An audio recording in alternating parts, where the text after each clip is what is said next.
നിങ്ങൾ ഒരുപാട് കഷ്ടപ്പാടുകൾ നേരിടുന്നുണ്ട്. നിങ്ങൾ സ്ട്രഗിൾ ചെയ്തുകൊണ്ടിരിക്കുന്ന ഒരു സന്ദർഭമാണെങ്കിൽ ആഹ്, തിരിച്ചറിയുക. നിങ്ങൾക്ക് ചുറ്റുമുള്ള നെഗറ്റീവായിട്ടുള്ള എനർജികളുണ്ടോ, നിങ്ങളെ ഡീമോട്ടിവേറ്റ് ചെയ്യുന്നവരുണ്ടോ എങ്കിൽ അവരെ അകറ്റി നിർത്താൻ ശ്രമിക്കുക. കൂടുതൽ പോസിറ്റീവ് മൈൻഡ് സെറ്റ് ഉള്ളവരെ അട്രാക്റ്റ് ചെയ്യുക. അവരുടെ കൂടെ സമയം സ്പെൻഡ് ചെയ്യാൻ നോക്കുക. അതുപോലെ ഒരു ഡിഫിക്കൽട്ട് സിറ്റുവേഷൻ വരുമ്പോൾ ആ സിറ്റുവേഷനെ ബ്ലെയിം ചെയ്യാൻ നോക്കാതെ നിങ്ങൾക്ക് അതിലെ എന്ത് മാറ്റം കൊണ്ടുവരാം, കൺട്രോളബിൾസിനെ ഓർത്ത് വറി ചെയ്യുക. MS ധോനി പറയുന്ന പോലെ എപ്പോഴും പുള്ളി ചിന്തിക്കുന്നത് ഇവിടെ എനിക്ക് കൺട്രോൾ ചെയ്യാൻ പറ്റുന്ന കാര്യങ്ങൾ എന്താണ്, ആ കാര്യങ്ങളെപ്പറ്റി മാത്രം പുള്ളിക്ക് ടെൻഷനുള്ളൂ.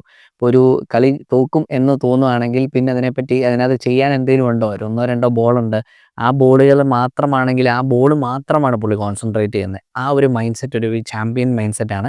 എപ്പോഴും നമുക്ക് വന്ന ബാഡ് ഫേറ്റിനെ പറ്റിയോ ബാഡ് ലക്കിനെ പറ്റിയോ പറഞ്ഞുകൊണ്ടിരിക്കുന്നത് തോൽവികളുടെ ലക്ഷണമാണ്. അപ്പോൾ നിങ്ങളൊരു തോൽവിയാണോ വിജയമാണോ ആവേണ്ടത് എന്നുള്ളത് നിങ്ങളുടെ മാത്രം ചോയ്സാണ്.